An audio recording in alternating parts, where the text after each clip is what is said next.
So what are we talking about? Welcome to Best Frienemies with Sharam and Joel, where we learn to... we learn to learn. We learn to learn. Live, laugh, learn, and best friend... Eat, pray, love. Eat, pray, and love your enemies. Eat your enemy's ass. Eat your enemies. And prey on... Oh, that's going to south. What do you think of the phrase, eat the rich? I've never liked it, because I'm like... I've never been a massive fan. Yeah, why eat them? It's always eat the rich. Oh, they're rich. They shouldn't be rich. And I was like, do you not want to be... I think you should love others in the way you should love yourself. Yeah. I know it doesn't mean that. Eat the rich. Yeah, it just feels like... It feels a bit much. It feels kind of like you're becoming a monster in order to defeat a monster. Like, that's what the rich... That's what they do to the poor. They eat them. They hunt them. Eat the poor. They hunt them. I mean, there's not much protein value in a poor person, you know. Yeah. But yeah, eat the rich. I would just sort of, what would you do to the rich? What would you do? If you had a gun to your head and you had to have, we can't use eat the rich anymore. We need to reinvent it, but you have to do something to the rich. What would it be? I would say responsible use of large amounts of money. So there's the whole thing where people are like, oh, the rich aren't being taxed as much and all that stuff. Because, it's like, I would say that. I wouldn't eat them. I would say hold people to the same standards you hold yourself. So, okay. Yeah, no, that's cool. Can you do it in one word? As in, like... I love the vision, but we need to... Yeah, like, eat the rich, it's... love thy neighbor. You mean, I think what you want is eat the rich with an asterisk at the end of the word rich, and then down the bottom there are terms and conditions on whether it's like 30 page. We don't actually want to eat the rich. It's not actually literally edible. We're not cannibals. Unless they're into that, unless that's their thing, you know. I want to respect, you know, their needs and wants. You know, if they want to be eaten, then that's their choice. But then, of course, it's also my choice as to whether I want to eat them or not. You know, we're a free country. We're all individuals. If you were rich. If you were, like, insanely rich... Who says I'm not? No. We all know. Under the bridge... I'm making them... Where you belong. If I might just... Okay, no, finish what you're saying. I was going to say, if you were insanely rich, would you have weird as fuck habits? Like, is there, like, parts of you... Yeah, like, do you know what I'm saying? Like, there's shit that you were like, oh, if I had the money, I would do that. But if you had the money, would you be like, I'm going to race the homeless? Like, that's what you would do. I'm not saying I would do that. I'm just saying, would you do that? Yeah. Do you get what I mean? I mean, I think power corrupts. I think you get bored because it's one of those studies that gets cited. No one knows the source, but it's that sort of, you know, those statistics that people just grab onto and it's like, who said that? And you're like, I don't know. But one of them that keeps coming up is once you're earning $400,000 a year. I haven't adjusted that for inflation, so forgive me, listeners. But $13. Yeah, when I first heard that phrase, it might be like $1 million a year now. But it was once you've earned a certain amount of money, the money doesn't do anything for you anymore. Like so, right now, interesting. Yeah, I'm assuming I'm not filthy rich. Just coming out and saying that right now. Neither am I. No one need us. But right now, when we get that sugar hit of the cash, we're like, yeah, baby. But at a certain level, like, eventually, it just becomes like, oh, who cares? So you need to do other crazy shit to keep progressing up the Maslow hierarchy. Once you've got that, you're a bit and eventually at the top of that, you know, that very top of that pyramid, it's called, you know, Maslow's. Yeah. At the very top, there's like self-actualization. Yeah, self-actualization. Yeah. And you're always like, what does that mean? It probably means hunting poor people on an island. Yeah, it's the logical conclusion. That's all that it is. That's such a sketchy way because everything else on that pyramid is like shelter, food, clothing, social relationships, like a long-term partner or something like that. Then up the top, it just gets really vague like, and wishy. Let's get an island. It's getting very Scientology, very, you know, I'm gone clear. I'm going to start my own religion. Yeah. Everyone is a man, but they're also, it's all weird. Did you know Maslow was the guy he did the pyramid? Yeah. And he also did... that was the Egyptians. I mean, I thought it was the Martians. Anyway. But he made the pyramid. He was like, man. I was just thinking about that Andrew Schultz joke where he's like, I'm sure did the Egyptians build the pyramid? I'm sure they got I'm butchering. Do it. Just do it. No, it's like something about how it's like no one thinks the pyramids in Egypt because it's about Jewish people conspiracy. It's like no one believes that the Egyptians built it because it was built by the Jews, but no one questions whether the Mexicans built their pyramids. Like, yeah, of course they did. That's funny. But it was like, I'm sure the Jewish people got the contract, I'm betting the Mexicans built the Egyptian pyramids too. This is Andrew Schultz's bit, not my bit. It's not a Joel Temperley. I don't know why. Me just trying to explain the bit sounds worse. It's hard to do other people's bits because you're giving what you think was funny about it, but it's not what they might have found funny about it, or they've got the collective experience of all the laughter that they've heard. Whenever another comedian just says, "Oh, have you heard the one? Oh, let me try it." Yeah, let me do it. You should really do them a favor and just stop them and go like, "You're gonna butcher it. Just direct me to it. Send me a link on Instagram later. You don't need to ruin this conversation." No, this is now a clip like for I just TikTok. did. This is you doing the bit. Is now a clip. Don't do bits. Oh no, but hierarchy of needs. Yeah, but not being filthy rich. Probably had my lowest moment on the way here. I went and got a coffee from 7-Eleven, and that's already pretty low. No, yeah, are you gonna say the same thing? They're $2 now. Well, that's crazy. It used to be $1 in my day. That really fucked me up. Going to $2. Well, because I went to coffees. What's that? I used to live off those $1 I still do. coffees. They've got me. It's like cigarettes. It's like, I don't care. Put them up to $50 a cup. I'm like, I've got to get my 7-Eleven drugs. Because you're like, what? Because it's instant? What does it give you? You know what I mean? What needs does it fulfill? As we're on the needs episode. That would definitely be after self-actualization. And sexual actualization. I was just thinking of self-actualizing myself a little later after this pod. But anyway, I wonder what rung of Maslow's pyramid is the 7-Eleven coffee. I don't know. I was going to say, go on. Your girlfriend comes home. She's like, "What are you doing in there?" Like, "I'm actualizing." You're a good boy. You're a good boy. You're a good boy. The $2 coffee. Anyway, the $2 coffee was a big shock, but no. Yeah, it was crazy. And they're like, "Look how cheap it is." I'm like, "Oh, here's one. Just on the cheapness of shit. Yeah. I wonder, when a cashier, is that the politically correct term? Cashier. Cash person. Cash person. Not cashier. Cash man. Cash woman. Kind of sounds like stewardess. Yeah. Cashier. Cashier. Yeah, cashier's gender neutral. Counter bitch. Money monkey. Yeah, well, let's not bring race into it. No. I'm going to just stop there. Yeah, cashiers. Was that your edit point there? You took a pause and I was just thinking of Planet of the Apes, and then if I said anything about that movie, you'd be like, "Well, there it is." Every time you pause now, I'm going to think, "Oh, he's living in a place where he knows to edit it." That's the edit whenever point. I say and that's why. I'm not editing anything. And here's that joke about the Jews, and it'll just be you going, "What?" Anyway, Joel. That's it. I'm leaving. Yeah, edited that point. But no, the lowest point came when. I paid for the $2 with the card. Yeah. And then I started walking away, and the guy at the cash person said, "Just a moment," and it went through. "Thank you, sir." So he made me wait to see if I had $2 on my card.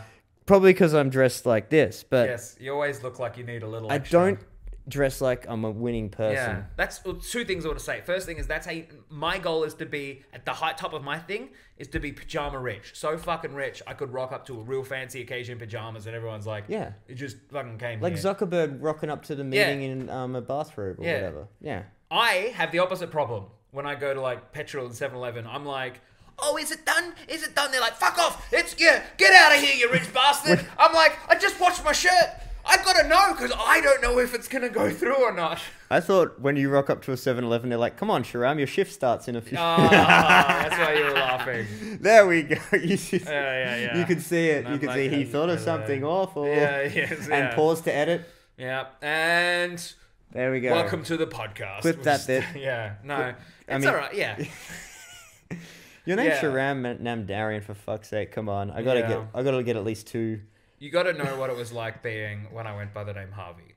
Like, I make jokes about like. Were you Harvey Namdarian? No, I was Harvey Hook. Harvey Hook. Yeah, I literally would go to like bars and stuff, and I was like, "Ooh, I'm seeing," and meet people. Whoa! I would just do. You opened with like. "Hi, I'm Harvey." You open with "I am Sam," Sean Penn, like.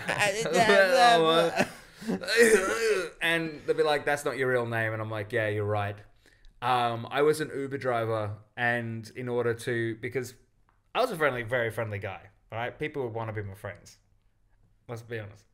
What does that mean? I don't know what I'm saying. But what I'm trying to say is then people would be like, oh, Harvey, because I actually changed my Uber driving name to Harvey as well. And it was just like really fucking confusing for people.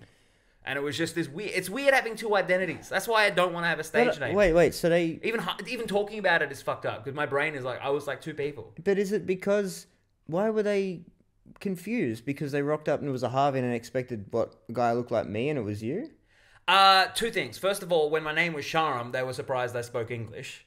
Okay. And then when it was Harvey, and then if I became friends with people, they'd be like, your name on this is like something else. Oh, I thought it was more of like they got in the car and when they see Sharam, they're expecting maybe something more Persian. I don't know. Yeah, no, they expected someone with my actual name to be like, who's this? Like, oh, you speak English quite well. Yeah. And I'm like, I have been here for many years. Yeah, I was hoping you were going to do the voice, not me. Yeah, thanks. I really was hoping. I was trying since the 7-Eleven one. Yeah. I was like, I am here for my shift. That's not even Indian. That's just like generic ethnic. That was like I am here an extra from Aladdin. I can normally do the accent because the Indian accent is just me copying my aunties. It's only racist if you wobble. Yeah. No, I can wobble. It's in my genetics. Can you wobble?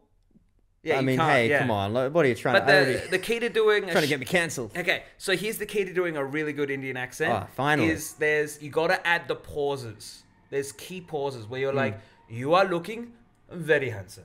There's like a pause just before like the key point. Or, why are you such a disappointment? I love it. There's a pause and like a little... Yeah. Yeah, so that's at least how my uncles and aunties talk. Where they're like, you are... what was I going to say? He's like, you are abandoned from the family. Like, Rahul Dravid was way better than Sourav Ganguly. Yeah. And you cancelled. Yeah, yes. That's good. No, that's good. You gave me the race. Yeah. You gave me a virtual race card. I don't think, here's my perspective on racism. I don't think talking about race is racism. Of course not. Yeah, and that's the key thing. We're talking about like how to do a good accent. That's different from being like, and the entire race is then marginalized. That is interesting. I was actually driving over here and I was thinking about this bit I'm going to work on about my name. Oh, yeah? And because my name's Joel. What? I know, what the fuck? But, you know, the thing is, in China, I lived there and I went by Joe. And the reason is obvious, is that they're not great with the letter L, which is like, whoa. But it's like, it's actually was practical because I'm like, Joe? I'm like, yeah, Joe. Yeah. I won't talk. I was being nice. I'm like, it's a tough one for you guys to say, so I'm Joe. And it's interesting is that like some people will be like, hey, what are you doing? I'm like, no, but I'm not going, hey, they have trouble saying certain letters. I'm like, no, it was a nice thing that I did to just be like, it's easy. So one of the many personalities I went by in my life, one of them was Shaz, basically. Shaz. Okay. Yeah. It was when I was like, Sharam Namdarian's too hard. I'm going to try nicknames out. And I just taught everyone that my name was Shaz. When I first met my girlfriend, she told everyone that I was also Shaz. And then went like, why are you Shaz? Sharam's such a nice name. I went to America. Yeah, no, not a nice name. My name is Joel Temperly. But that was my impression of Joel. But I went to America and everyone's like, Chez. And I was like, oh, like Chez. I was like, oh. Like Chaz, like short for Charles. Yeah. Or Chez, like almost maybe a Mexican. Chez. I wasn't quite sure. Or Shay, like house in French. Yeah. So my brain was like, fucking having a nickname isn't going to solve my problems either. Because you go to different countries and everyone's like, I don't know what that is. You've tried to, like, because Australia were like, hey, Shazza, hey, Jozza. Yeah. What is the Ozza version of Joel? Jozza. Is actually Jozza? Well, hey, Jockstrap! I was actually gonna. Jock was a very popular name back in the day. Yeah. Arguably the most famous AFL coach ever, Jock McHale. Okay. Isn't that funny? Do you reckon he knew? And now there's how many jocks do you know in real life? That's what I mean. Yeah, no jocks. Jock, yeah, and there's like, it's funny that you think those guys don't realize they've probably what a great life I've lived. I'm the legacy I've left. There are going to be medals named after me and you know buildings and bridges, and then later on 100 years later it's just me going Jock. Yeah. There's in the southeast of Melbourne on the way to sort of towards Warrigal. There's the Ernst Wank Bridge. Okay. Yeah, like Wank, Wanke. Oh, okay, like a wanky. I guess. Wanke, but the E is silent. There's not really a good way out of it. Like it's not wank, it's wanky. Yeah. Wankier. It's actually named after the Earl of Wank. It's actually Vunka. Vunka. It's Vunka. Yeah. That's not better. The Earl. Jason Vunka. But isn't that because you got a bridge named after you? That's awesome. I'm never gonna have a bridge. I'd love a bridge named after me. I'd want a bridge if I were I like what is it, the South Melbourne Bridge that all the trucks get stuck under? Montague. Yeah, I want a bridge like that. I want a famous bridge. Have you ever been under that? Yeah, hundreds and thousands of times. My car's never gotten stuck because it's a regular sized car. I can't believe people still get stuck under it because you're not like. Yeah, what drive do you have to be to get stuck under the Montague Bridge? You got to be like, no, I can fit it, brah. Every other truck but mine. Today's my day. And they've put in the flappy, things that gently slap your, that probably wasn't great for the mic, but gently slap the truck, like give it a little... Yeah, but that's probably not loud enough for people to be like... The truck drivers are probably... It always happens at like 5 in the morning. Oh, you're so really they've probably tired. pulled an all-nighter. They've probably just arrived in the city from Adelaide or something. And said, I can make it. I can make it. Oh, I just pop one more of these blue things. And it's the blue things fault. Yeah, it is the blue things. But... That's a Melbourne institution, the Montague Street Bridge. Bridge. Is. It's famous, and they're never going to fix it. What would be your Sharam top 10 places to take people in Melbourne? To show Melbourne? Yeah, to show off the city. But it can't be, it has to be, like hip and cool. I got a few places. Yeah, but weird ones that are like going to be like, I'm showing you the real Melbourne. Yeah, there's a coffee place in the city that is literally a hole in the wall. No. You ask me the question, you get my answer. It's a coffee place that is a hole in the wall, and the seated spot is another hole in the wall on the other side of the alleyway. What's that bar that used to be the mental asylum, but is now like a multi-level bar? Sometimes they do comedy stuff there during the festival. You know what I'm talking about? Near Chinatown, down in an alleyway past Chinatown. Oh, Fad Gallery? No. The Chinese Museum? No, it's near there. It's like down one alleyway, down Crofts another Institute? Yes, that's it, Crofts Institute. Is it still open? Yeah, I'm pretty sure. Oh, okay. That's pretty iconically... If I'm talking specifically CBD, that's pretty iconic. That makes sense because it's called Crofts Institute. I never really thought... So it used to it used to be a mental asylum. Yeah, that's why they're like, look how cool we are. We used to be mental asylum. You want to hang out with us? Why do they have that accent? I don't know. I'm not sure what accent I'm doing here. I've never known. I'm just trying to channel a cool hipster guy. Why are they from the Maldives? Yes, it is. My parents came here on a boat and I opened up a bar. Why do I want to cross to the other side of the street listening to that? What's going on? That's because I'm chasing after you with a spoon. That's just my vibe. Oh my god! Hey, let's be friends. You look like one of the guys from those Indian street. Sound like one of the guys from those Indian street food. You seen those reels where they're like people cooking it with their food? They got like the foot in the tub and they're like, yeah, take it. And they're like, the meat is sliced with their toenail. Yeah, it's the best toenail. Have you, your toenail's shit compared to theirs. So Croft Institute. Yeah, that hole in the wall. Dumb coffee place. Or is that the same place? No. 2 different places. I don't know. What's yours? I can't. There's probably a lot of. Well, I mean, the Montague Street Bridge. Oh, you're gonna look at this bridge. That's definitely. A lot of people have almost died under this bridge. No, but I would take them on. I live under this bridge. It would be a safari Airbnb experience. Yeah. We'd go there at like 4:30 in the morning. It would be like when you go to watch the sunrise or you go see if you can spot a truck getting hit under the Montague Street Bridge. And if they do, you get $50. Like. You get paid. Oh, I mean, look, I would give them 50% off the tour. I'd refund them. Like, we went whale watching and we didn't see any whales, so they gave us the next tour free. They gave us a voucher. If you consistently not see whales, do you keep getting it? I think they make you the captain after 6. Yeah, I was going to say, what happens after so many? After 6 fails, you get the boat. Yeah. They're just like, you probably will do a better job. They're demoted to whale. Yeah. They're like, goodbye, splish. But I reckon I would take them on a safari of the Montague Street Bridge and we'd sit there and camp out and watch and just wait for it. And then, when it happens, you're like, no, shh, don't ruin it. Oh, it's a fox. Life finds a way. Yeah. Get it? Because of Lynn Fox. It's a fox. I don't know. Yeah. I thought that was a good way to... It is good. I always feel every time I drive under a bridge on the Eastern Freeway, someone's going to drop a coin on my car. Every time I'm under a bridge, I'm like, fucking come on, you're gonna... Yeah, thank God. Oh, thank God. Well, fucking come on.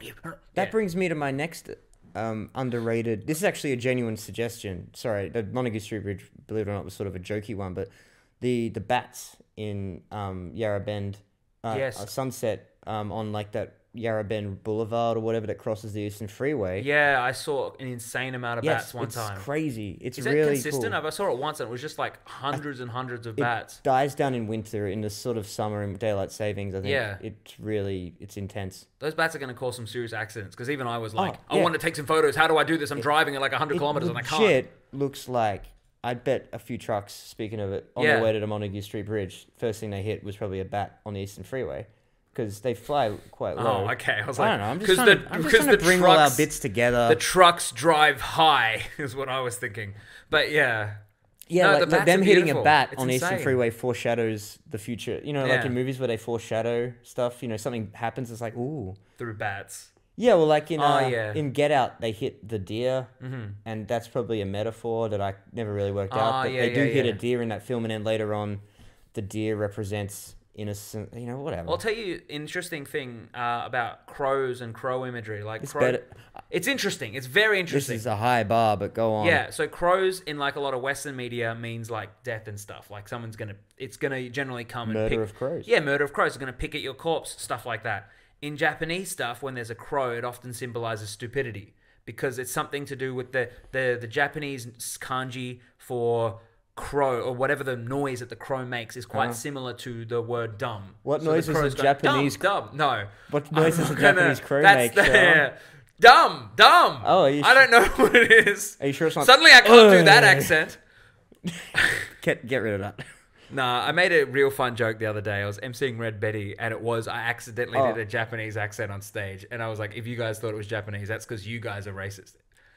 Yeah. And they were like, or because it's Coke. Because it's Red Betty. It's Red Betty, it's thing. They were like, oh, he can't do that. And I'm like, oh, but you're the one who thought of it. I didn't say it was Japanese. They did. Yeah. Throw it back at them. And they were like, wow, look at us. Ha ha ha. Such fun.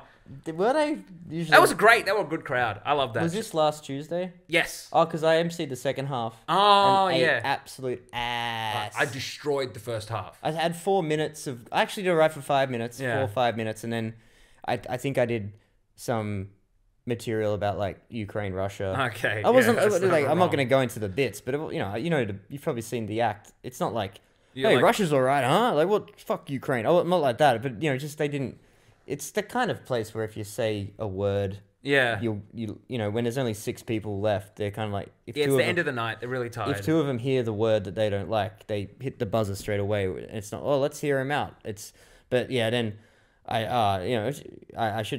was a good lesson in don't always say yes to a gig, because I was tired and hungry, and I was just like, oh, fuck this. And I had a funny moment. There was the last act in the open mic was I've never met her before, but I know who she was because she was there when I was there. Blonde?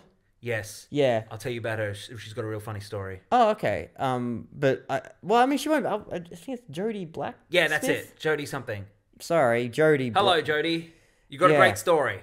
I backstage, and I was like lying on the floor backstage of Red Betty, just like looking at my phone had died, but I was still looking at it. Just the black screen. Yeah, I was gonna say the black mirror back into your soul. You're like, fucking, is this who I am? If you why am I here? Pass by me out the front of a 7-Eleven after I'm nursing my $2 coffee, which the guy didn't think I could afford. Yeah. Even though you paid him cash, you'll see me on.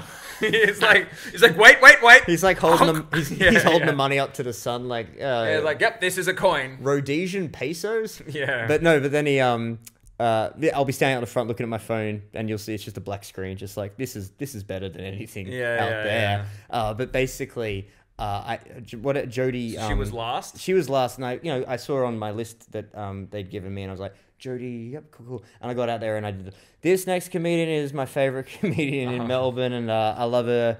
Please give it up for. But no, it was. I don't think it hurt. No. I wasn't like this. She's the greatest comedian. No, but it's the end of the night. It's going to be real tired. I think she's quite. What happened after that? Before we. Oh, I was just in. I was totally in my own world, just trying I was talking myself out of. After I kind of bombed at the end of the opening, I was just talking myself out. Don't walk off. Like I was almost like I could just leave here and just never come back. Yeah. But I was like, don't do that. Just say the names and just get. There's 4 people. Just get out of here. Say them. But no, I think I walked back past her and I got a vibe where she was kind of like, I've never met you. Yeah, she's a nice person. No, but she didn't quite get that I was just taking the piss. Like, okay. I love. She's one of my favorites. Great friend of mine. Great friend of mine. I didn't say she's the greatest because I know don't do that. Don't never do that. But like, a good friend of mine. I just said good friend. I said she's a great friend of mine. One of my favorites. Please, and she's like, I have no idea who you are. I don't know. Maybe she was like, "Who? Oh, this guy knows me well." She's new, yeah. But anyway, one of my favorite things that Artem once emceed was just him being like, "This next comedian's a great friend of mine. This person, this next," and he just said it exactly the same way every single time that the audience finally, after 5 acts, was like, "This is fun. This is funny." It went from being dumb to funny again. Yeah. Her story is so she came to Dirty once with her like a guy she just started seeing. It was their first date at Dirty Secrets, where she was doing an open mic. I love that as a date idea. Anyway. That's an interesting dynamic of the lady comedian bringing the dude partner to the open mic. Because normally, you brought someone to the open mic, you assume it's one of us losers bringing our girlfriend to it. You'd think that. Yeah. Then, it was 3 weeks later, and it was Goffs. It was Goffs, and there was like 2 people there, so they were like, it's a workshop. And she was there, and she had bought that guy. They had broken up. And he was still there being like, oh, well, look, we'd made plans to go to this gig. I'm going to help. I'm still going to film you. And then he did a spot at the end. I see. Richard was the MC, and Richard was like... Meneses? Yeah, Meneses, yeah. Richard was like, oh, well, this guy's going to come on at the end. And he did all right. Okay. How did it make her feel? Not to sound all... It was a very bizarre experience. I'm not trying to be all like... I'm not trying to be all... Oh, no. It's a fucked experience for anyone. It's very odd. I get that. Yeah. So I assume... Oh God, I feel like let's... But I don't want to go too deep. Let's dissect the psychology of the situation. On the other hand, let's go all in. Yeah. Like, let's lean in. Something's worth doing. Do it right. Hierarchy of needs is. Yeah. Where's this speculating on? Anyway, if she was rich, I would hope to. Jody, if you're out there listening, I'd love to hunt some poor people with you. Yeah, let's put them all on an island. I have a bad feeling my camera turned off. Just quickly, just check it. Okay. Yeah. If whatever footage we can get for the YouTube is good, we can be professionals in 200 episodes time. What happened there? It was filming. I can press record again. That's all right. Press record again. I'm just going to make sure mine's still recording too. Look at that. It's still recording. Okay. I'm a genius. We're still on? Yeah, we're still on. I can't hear myself now. Was it this? Just put your headphone back in. You might have like twizzled this bit. Can you hear yourself now? Hello? Yeah. Hello? Yeah. Can you hear yourself? Fuck. Sorry, we're going to just have some technical things. Technical things. How's that? Can you hear yourself now? How about now? No. Just unplug and replug back in. I can always edit this out later on. How's that? No, it's just me. Maybe it's this. Just try the other headphone. Oh, hang on. How about no? No? Alright, just give me 1 second. I feel like I fucked up. How's this? Talk? Oh, yeah. Talk now? Alright, cool. Yeah, that was weird. What the issue was.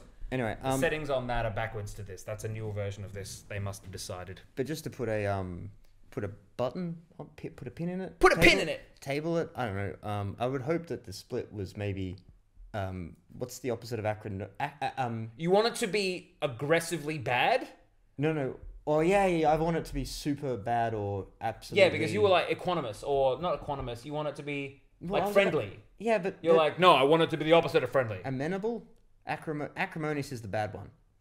I was going to say shanky, but acrimonious is... Wasn't that one of your old nicknames? That Shanky you McShankerson. went by when you were a dating coach? Shanky McShankerson? Yeah, it's shank or be shanked.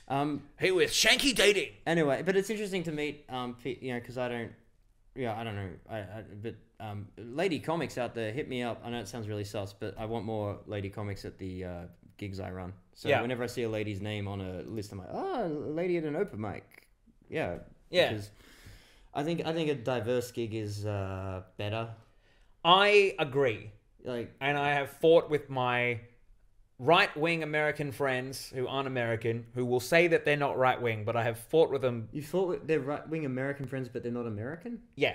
And you mean they're American in regards to... Sorry, they're right-wing in regards to American politics, but they're from somewhere else. Yeah, they're from Australia. Okay. A friend. It's a very particular friend. I've learned politics just to fight with this guy. How is Adam? Yeah, well, it's not him, weirdly enough. He likes to fight with everyone about everything. He's amazing. Yeah, we were fighting about syntax yesterday. Oh, great comedian. Yeah. What? Sinbad. Okay. Yeah. Is it just me or are you super loud? Oh, I'm very loud. No, I'm just even podcast loud.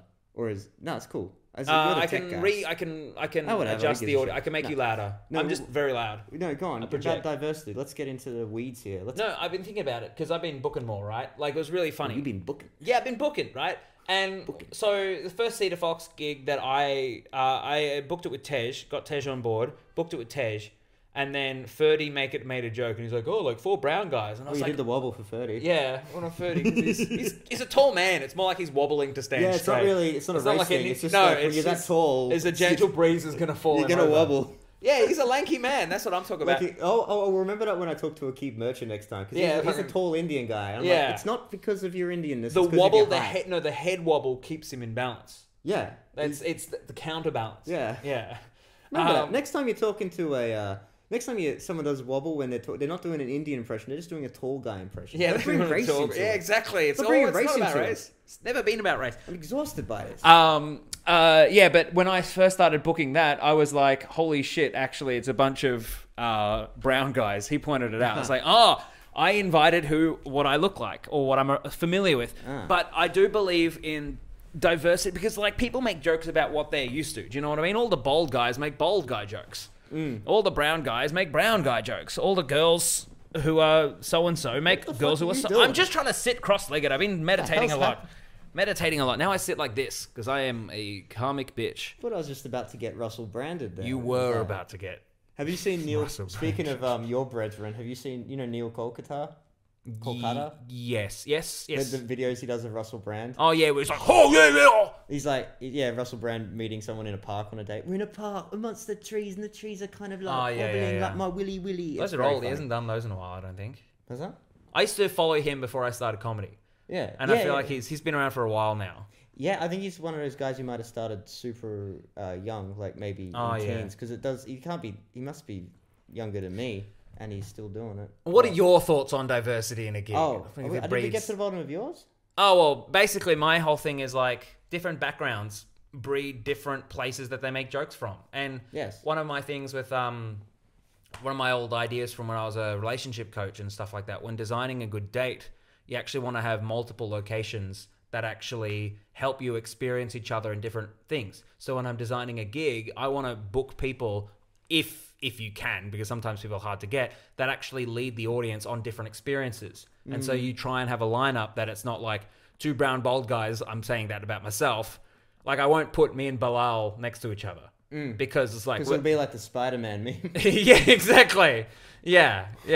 That's the point, yeah. Also, it'll be so glary with all the fucking... Because you're bald or whatever. Yeah. Well, on like a similar topic to what we're talking outside of the thing when Akmal... Getting so lazy with my racial comedy. Yeah, it's like the same joke you've made before. Arab, something bald... Persian, yeah, but that's what the audience will feel. They're like, I get this. The other guy did it. Let the AI write the rest of the joke. I'm just like, something. Just, Siri, put in something racist here. You figure it out. Just, make my lips move. Whatever. Yeah, but that's what I think diversity brings. But back to that. No, I think you've kind of said it just in a more eloquent way than I was gonna, which is just like having some ladies in there or some whatever gender, race, sexuality just means, oh, cool, one less guy talking about his taint. Yeah, pretty much. 100%. Yeah. I'm just like, now I think and I think it benefits the whole gig because it refreshes the audience. And what is it that's wobbling today? Everyone, I'm doing this. I don't know where you got it from. I've been doing this for years. I start looking at my hands. I've just got the neck. They start turning brown, and it's like, oh! Suddenly I'm behind a desk. Shave your head. Shave your head. Suddenly I'm calling my auntie from Lahore on Viber. Yeah. This is good. Yeah, this is fun. And he paused. Wait for it. And welcome back to the Best Frienemies podcast. Yeah. You got I got something. Hang on, but I think it just seems like a little bit.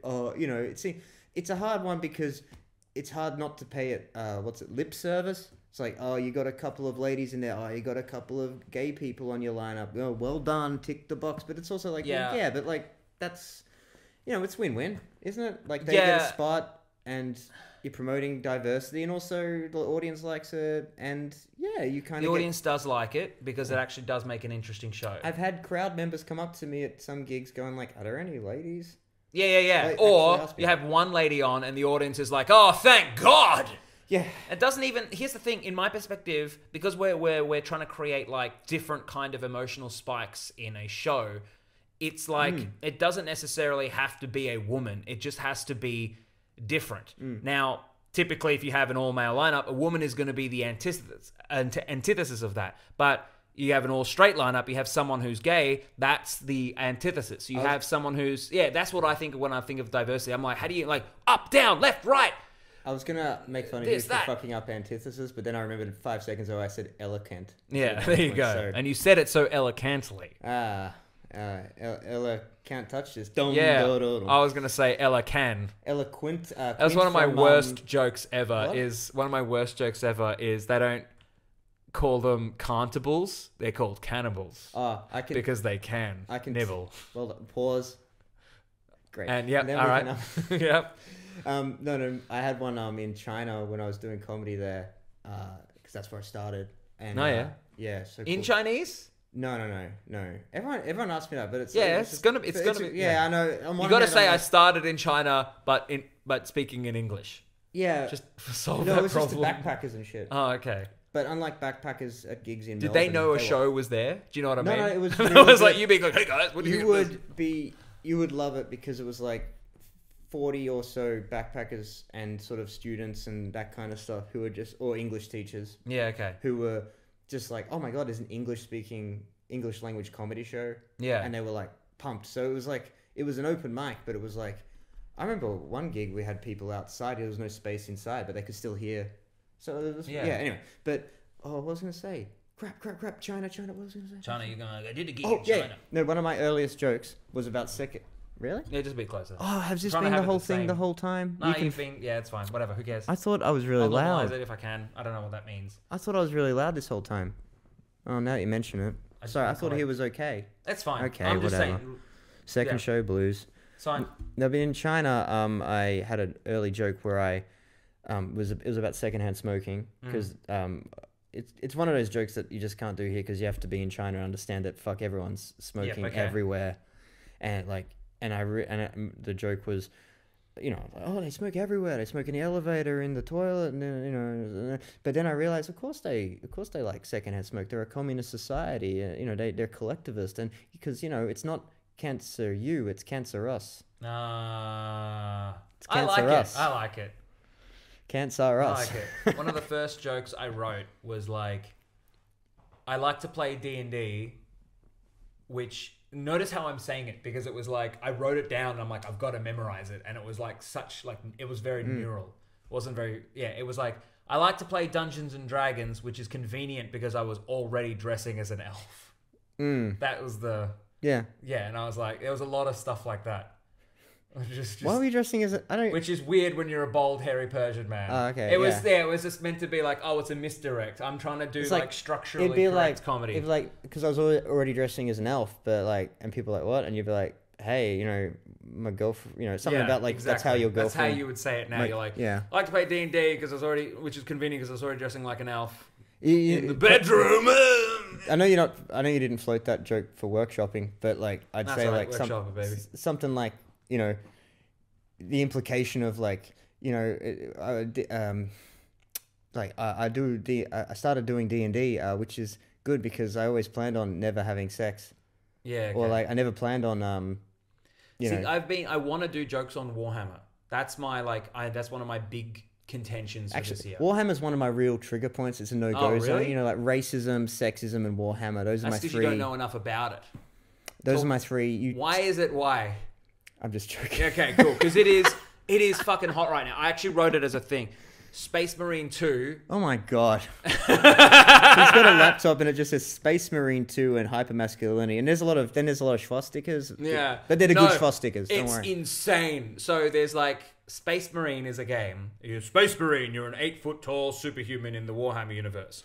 And there's like, come on, this is good. There's a trailer for it that came out. Okay. And the characters in it are the most fucking hyper masculine people I've ever seen.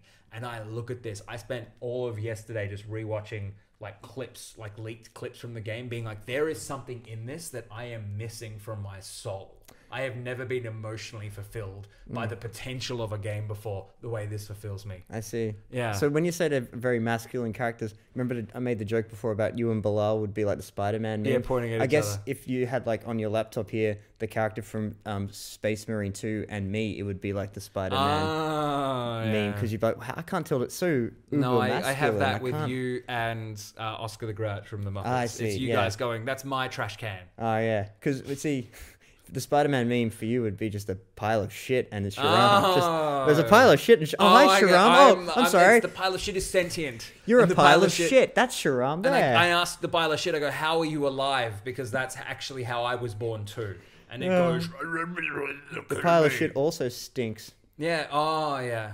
I actually have to wear industrial medicinal strength antiperspirant. I am a stinky boy, so that is. One time, my mum just gonna walk all over that one. Boy. Yeah, I'm a stinky boy. I'm a stinky boy. Yeah, I remember once going to Dirty Secrets. Adam's like, "It stinks here." It was no. He goes, "Do I stink?" And I say, "No, that's me. That you're smelling me on you." I see. Yeah, that bad. I have a lot of perfumes. Anyway, because I'm a Persian man. Yeah, I was gonna say Persian perfume. Is there a sort of a link there? No.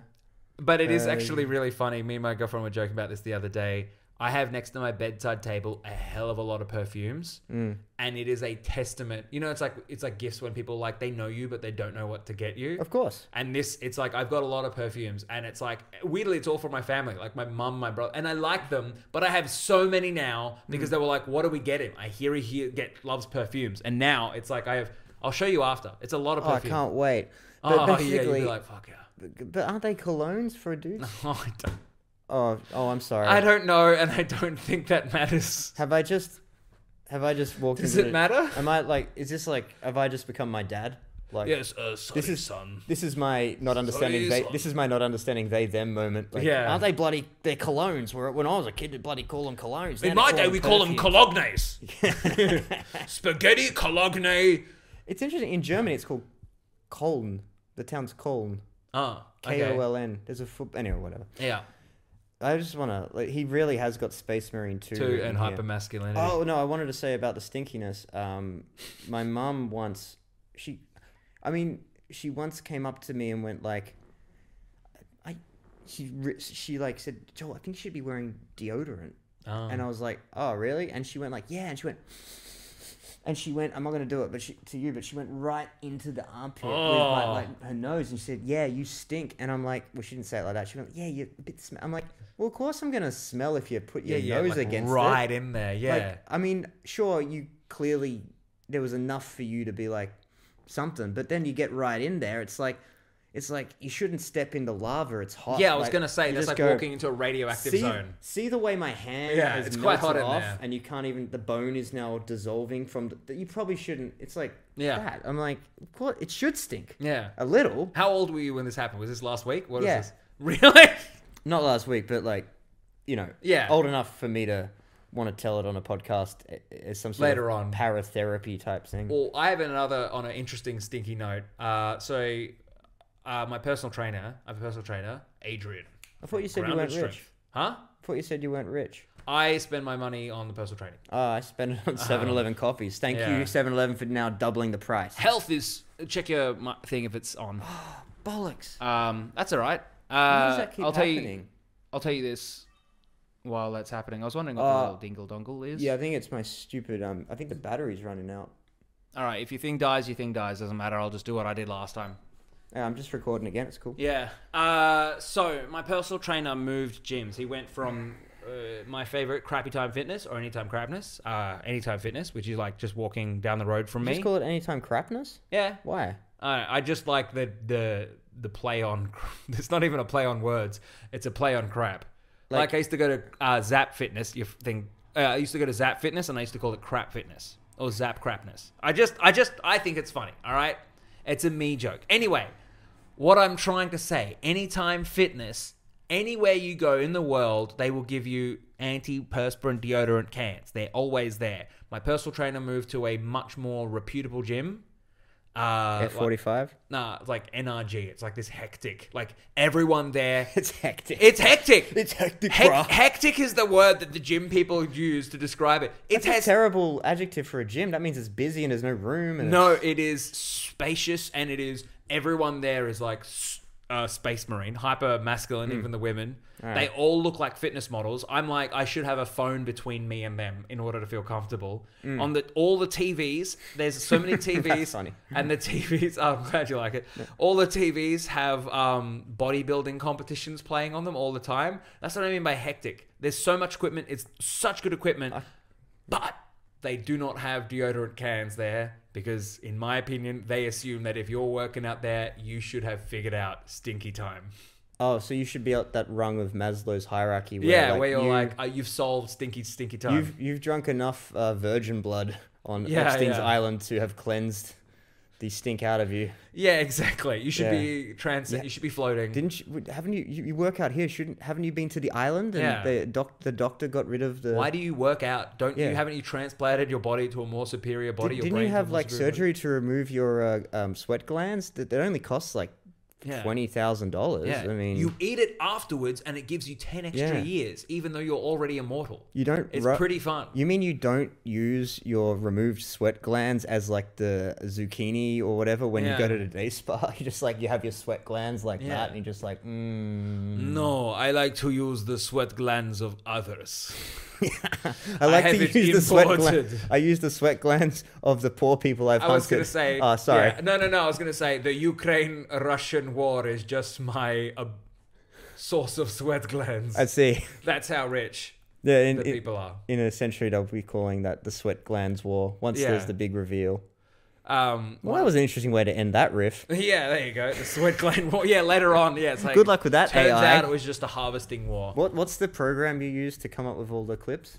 I just look through it and I find bits. Oh, shit. Seriously? Yeah, once I've pieced the whole thing together... Sharam does sound like an app. Yeah, I'm just efficient. I find ways to make things more efficient. Probably just because it sounds like Shazam. Yeah. I feel like... You can Shazam, that's a cool... It's Sharam, but yeah.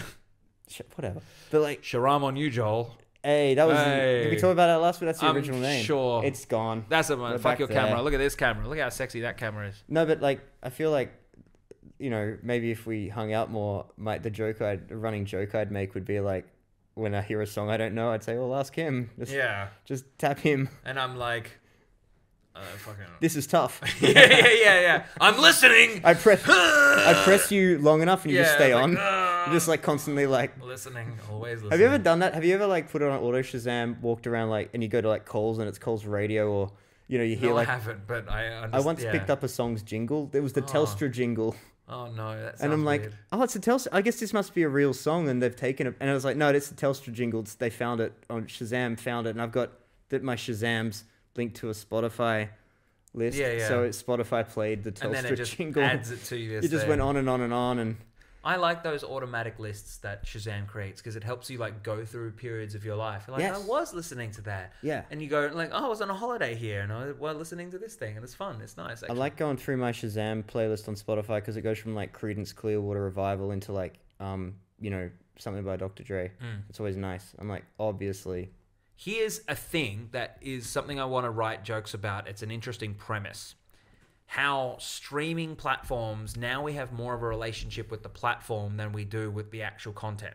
Because it was I actually don't do Spotify. I have Apple Music and it was provided by whatever phone plan I had. And then suddenly they were we cannot provide it anymore. Goodbye. And so I had to just Yes, I'm glad that made you laugh. So it just stopped having Apple Music and it went to like all the things I had previously purchased. And I was like, I have a relationship with every one of these songs because I bought the albums, or if it was bought it through like a digital music platform. Do you get what I'm trying to say? Like, so I just cracked my knuckles into them. Yeah, that's fine. Oh, that's hilarious. Yeah. Yeah. All right. No, but so you know what I mean? Like, so it's like a movie comes out. We're like, oh, okay. I listened to it. Goodbye. Like, we just watch it and we're like, that was a good movie. But there's no like journey. There's no like, oh, it's coming out in the cinema. We've got to go see it. The DVD came out. Let me find it at the Video Easy. Yeah. There's no journey, or even. Like, I don't know, there's movies that come out that then they're like, oh, it's going to be exclusively to cinema, but then it's on Amazon Prime where you can pay to watch it on your thing for like immediate access. But you know that if it's on Amazon Prime, you can like torrent it or do like F movies or put like straight away. Do you know what I mean? Like, not that you should do that. Yeah. You wouldn't steal a car, you know what I mean? Yeah. But I'm saying you can. Would I steal a policeman's car? Would you steal a car? Was it a policeman's car or a car? No, just a car. I actually thought you said you wouldn't steal a policewoman's car. And I was like, why are you making it gendered? You wouldn't steal a car. It's just you wouldn't steal a car. I don't think it's you wouldn't steal a police car. Anyway. You wouldn't steal a car. You wouldn't murder a baby. I don't know. Why would you download a movie? Is this the IT crowd joke? They extrapolated it. They did a good one. Hat and return it. Yeah, you got that confused with the actual one.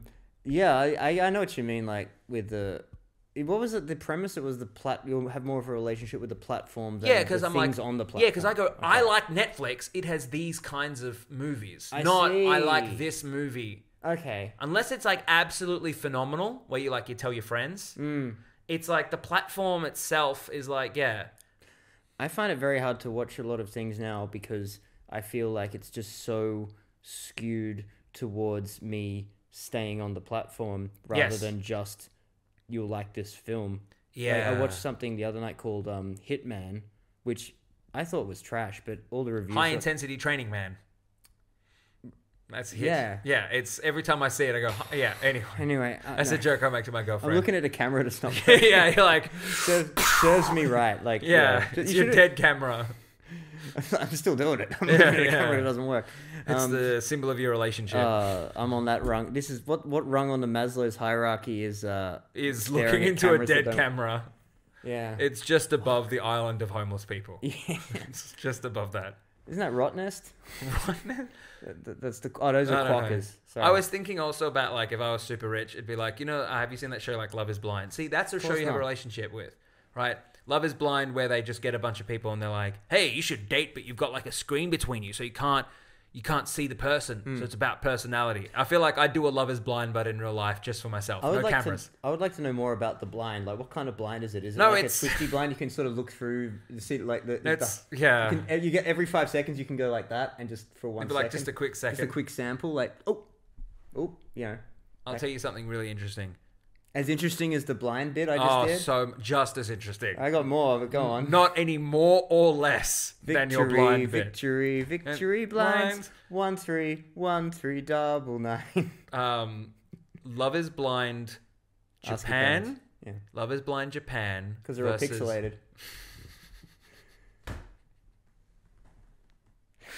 That's actually really funny. I think...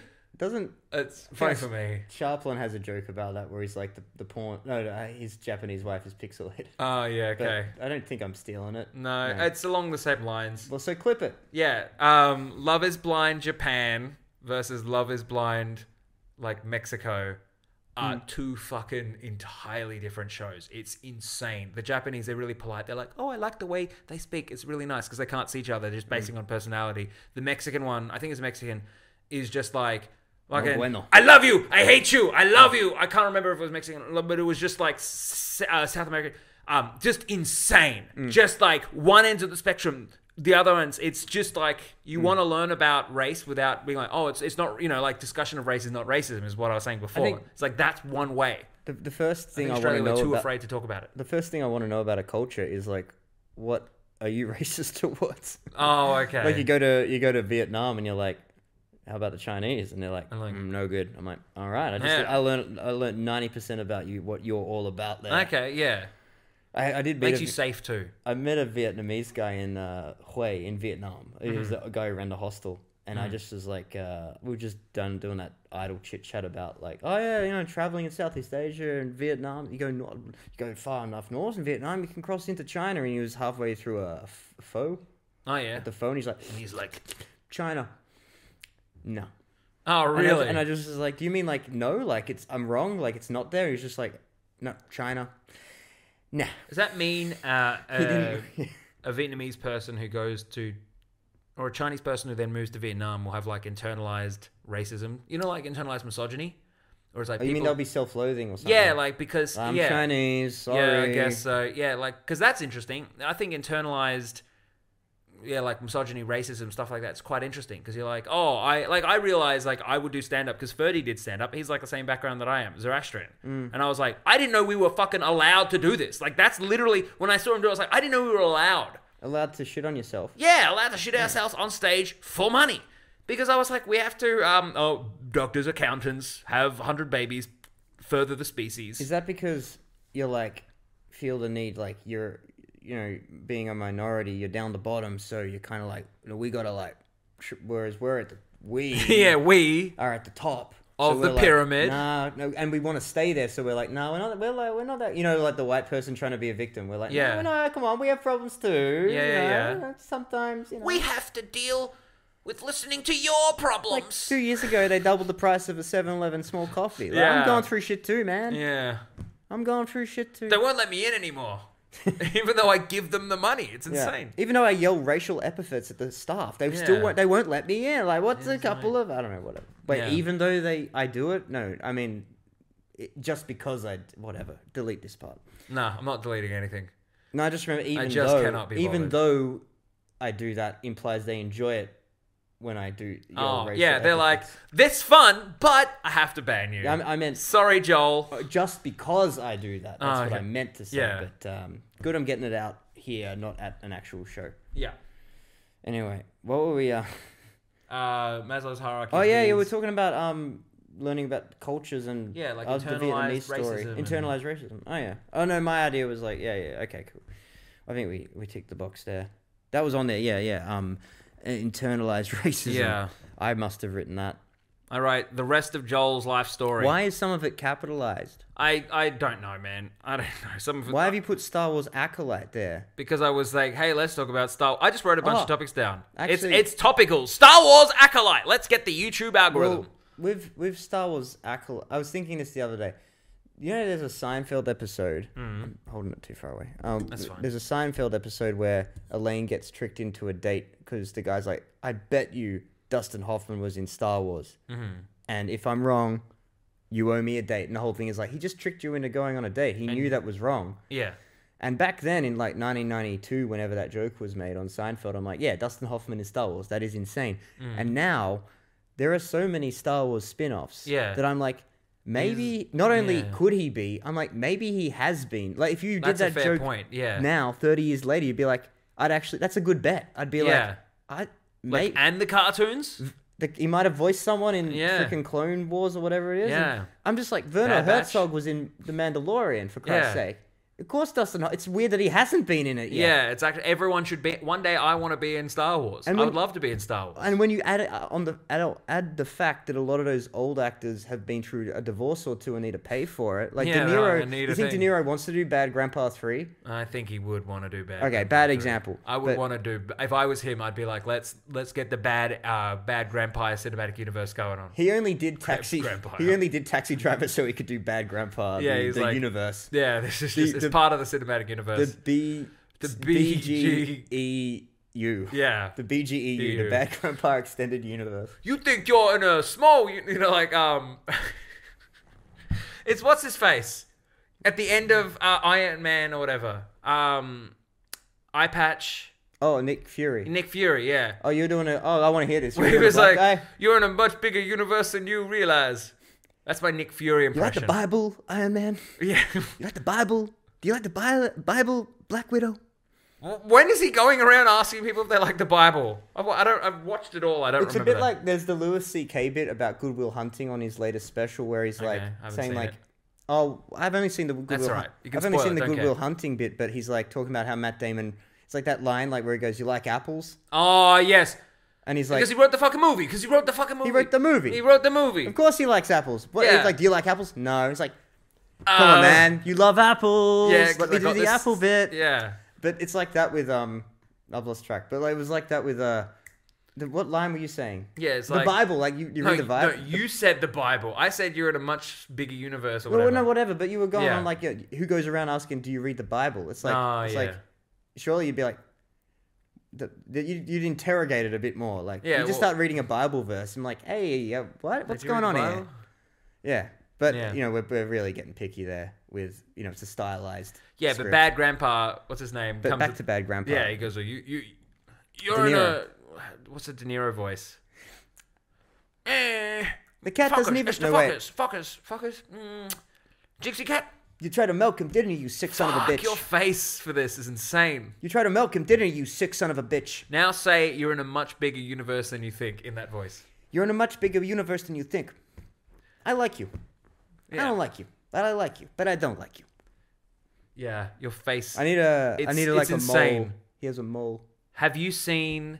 That was a bad impression. No, it's actually, it was quite good in your facial structure. Because I can't, because you've got a similar genetic background to him, so you probably look more like at him than I would. They're out of Collins mix.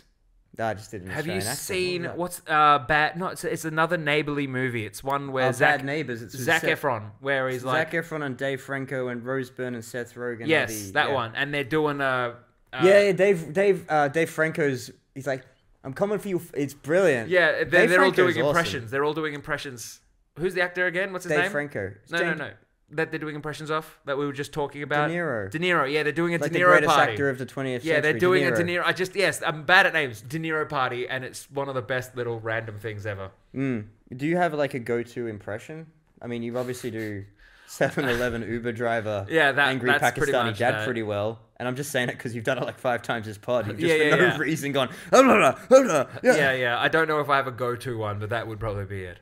Like they're all sound the same, and it's all this one guy who's angry at the world, and he's also your Uber driver. He's on the phone to his aunt in Islamabad. Yeah. Have you ever? I mean, do you have that too in the? Or do you like, what? Well, I was an Uber driver, yes, but I never did that. No, I was always just trying to connect. I was always like, "Hey, how's it going? Oh, we're gonna be friends." 2 stars. Basically, doing like emotional. Actually, I had a 4.95 star rating on charisma alone.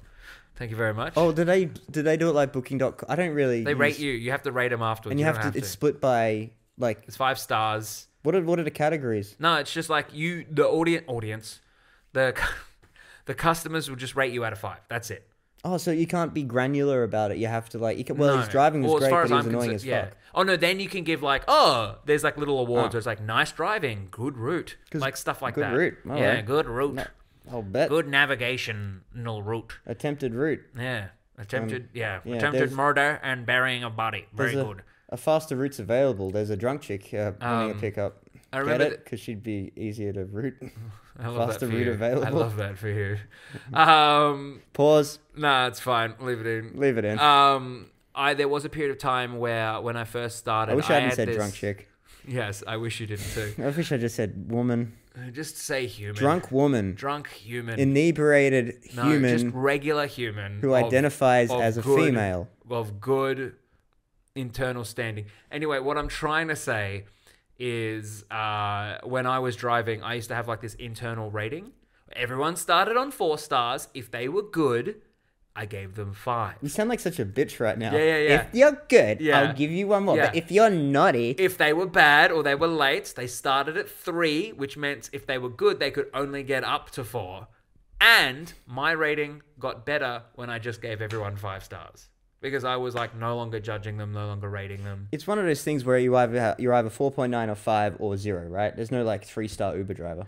Yeah, no, because if you get below a certain point, they kick you off. Same thing with a passenger. If you're a shit-ass passenger, they're going to be like, nope. I would rather get in a car with a 0-star Uber driver than a 3-star Uber driver. That's scary. A 3-star. That's some psycho shit. 0-star Uber driver has a machete. What kind of... He'll defend you. Yeah, but what kind of... At least I know what I'm getting. A 0 stars, I'm like, I'm ready, bro. Bring it. But 3 stars, I'm like, when is... It's like... Yeah, borderline. It's like a Ted Bundy thing. Yeah. Like, hi, how are you? And you're like...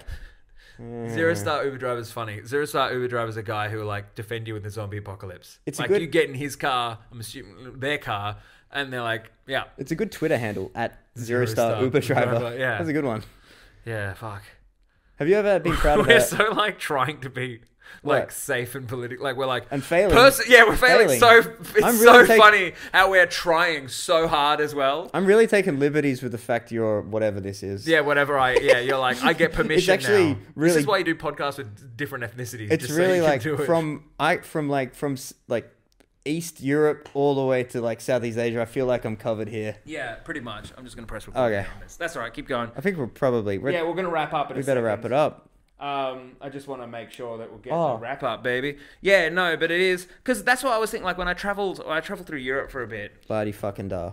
But what I loved about that, they're like, yes, the Germans are like this and the Dutch are like that, and it is just how it is. You know what I mean? Yeah. Like they're really comfortable with like the differences in like cultural identity and stuff. They're like, and the French are like that, and the Estonians are like this, and the Finnish are like that. You know, like they are, my Estonian accent, my Finnish accent's spot on. I was just going to say, because, like... I am from Estonia. I am from Finland. Like, if the Nazis saw your background, they'd hate you. Yeah. But, or would they love you? Because Aryan shit, that's because I'm outside. They're like, I've never met you. Actually, you would confuse the fuck out of them. They never got to us. You'd fit right in with the bald hair. What? Yeah. Well, the skinhead. It would be confusing. He looks like one of us. He looks like one of us. Yeah, why was skinhead... Like, this is probably a topic for the next podcast. German efficiency. They love being efficient. Aerodynamics. That what it was? Was that what it was? Yeah, Volkswagen and Mercedes, they design cars that are smooth. I can drive the car faster. Yeah. That's mine. They want to be able to move efficiently. Yeah. That's all it is about. I've done that joke so often when there's a bald guy in the... I'm like... Oh, he's so aerodynamic, and it's so lame, and I hate it. Mine is always, thank God I've got some representation in the audience. I feel like where are the bold women at? I feel like I'm at zone bowling. Because it looked like a bowling ball. Yeah, I'm always like, I identify as a bowling ball. 3 holes. But that's why I say I can't go to bowling alleys anymore because of all the brain damage. People trying to put their fingers in my head. Nice. Yeah, I like that you like that one. It's a bit of like, sometimes like, what are you talking about? I'm like, yeah, they put the fingers in my head. It's like, it's a brain damage. Yeah, alright, cool. That was fun. Yeah, so what do we talk about? Maslow's hierarchy of needs. We talked about trying our best to be politically correct, even though the fact that we haven't, and you're using me as a scapegoat. You came up with 2 new comedy characters, like generic, angry Pakistan dad, like... Yeah, and that's all my accents. And all your accents, like... And Zero Star Uber driver? No, Zero Star Uber driver could be a recurring character, but I like the sassy Uber driver. Like you went all Barbie movie. 4 stars. Yeah, that's how I was. I was like literally. I was like, yeah. You became like Barbie movie Uber driver. You're like, if you're good, I'll give you a 5, but if not, I'm gonna give you 0. Yeah, and you'll have to wander the streets like a peasant. By the way, give this pod 5 stars. Yes, and you'll have, if you can't walk the street like a peasant, and we'll hunt you. Yeah, we will, and we'll put you on an island. Bringing you back to the start there. You won't get the choice of weapon that we hunt you with. You have Maslow's freaking hierarchy. But we will. Yeah, that's basically what that tattoo sort of is. Yeah. Yeah. Why is it bent? Because your skin bends. See how that? Yeah, if you have a tattoo... That was what I learned when I got a tattoo on my arm. If you have a straight tattoo, it bends. That's not a bad one. I'd be worried about then it's uncovered like Maslow was on Epstein's Island. Yeah. Like the equivalent of Epstein's Island back then. I liked... My favorite person to hunt was the person that didn't realize they were on an island. My favorite person to hunt is the person who doesn't realize they're being hunted. Oh, yeah. But it's interesting because we brought it back to self-actualization. Yeah, what is that? It's some vague shit, Maslow. That is some vague shit. That could be like hunting hobos or meeting the right woman. Maybe Maslow was like, I one day hope to get to the top of the pyramid. You know what I mean? He wasn't like, he didn't like write it because he knew... Because he was like, yeah, I'm self-actualized. Yeah, I fucking know it. He's like, I really hope one day I have my own island. You know, he wants to get to the top and see what that's like. I think getting to the top is you have enough money to just be a management theorist. That's what he was. What does that even mean, management theorist? That's exactly. You get that rich enough that you can do a pointless job. You're like, I'm a consultant. You're like, what do you consult? Yeah. Management theory. That's what Maslow is. That's how I learned about Maslow. I did management at university. Oh, okay. And that's how I learned about Maslow and the hierarchy. Okay. And then, but seriously, we'll end it in a sec, but I gave it up. This is part of my life story. We're just covering this a little bit. Little tidbit. It says it on the notes. Yeah. This is a little. This is just going to be called the hierarchy of needs episode. Okay. Yeah. But yeah, that's the only way I learned about Maslow from doing that at university. But then I realized how I'm just going to become a consultant. Okay. If the success here is either becoming a professor of management. You think a management degree would set you up for management? No, not at all. Games design. The one of the best jobs you could get, as I studied video games design at university, was going on to then do a doctorate of games. There was very little jobs in the industry. And you'd look it up, and it's like the first jobs you'd see is like, please come back and study. Like, it's a life of study. Yeah, and you're like, and then what? Teach games. Yeah. Like, oh, okay. And then what? The Hunting wheel hobos turns. on islands. Yeah, all right. I'm trying to put a bow on the pod. I enjoy the hunting on islands theme. Okay, and let us know in the comments, if you were rich, who would you hunt on your island? Which Australian island? Yeah. Like, what's it called now? Ngari? Would you just make a new island? Well, I said Ngari, Fraser Island, but no one. That's a weird thing. No one knows it's too fancy. Not enough people know it's Fraser Island. Yeah. So I have to say Fraser Island, but then around wherever we are in Melbourne, people are like, it's Ngari. Okay. But which Australian? I won't be doing that because I don't even. You're doing sassy Uber driver again. Like, I won't be doing that. No. 0 stars. But tell me, which Australian island would be perfect to hunt hobos on? Okay. And how many? Yeah, I'm thinking. And what's your ideal weapon? I'm thinking French Island. French Island? Yeah. Tasmania. Too hilly, too much forest. French Island's really a lot of farms, very flat. You can get a good shot. Hamilton Island. Because then it just becomes the show White Lotus. Yeah, and also, it's nice for the hobos. Yeah. It's beautiful there.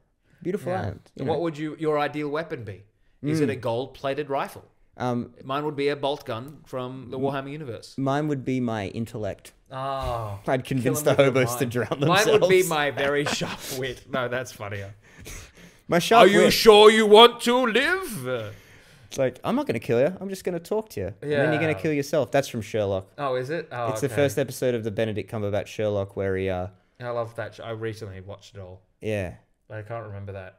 It's the taxi driver. Oh, yeah. And he's like, at the end, they're like, he's got a gun to him, and he's like, you got to drink one. And this will be the final word of the pod, which was the final word that guy said. He's like, who sent you? And he's like, Moriarty. Yes. And ended. There we go. Yeah, you do remember Moriarty.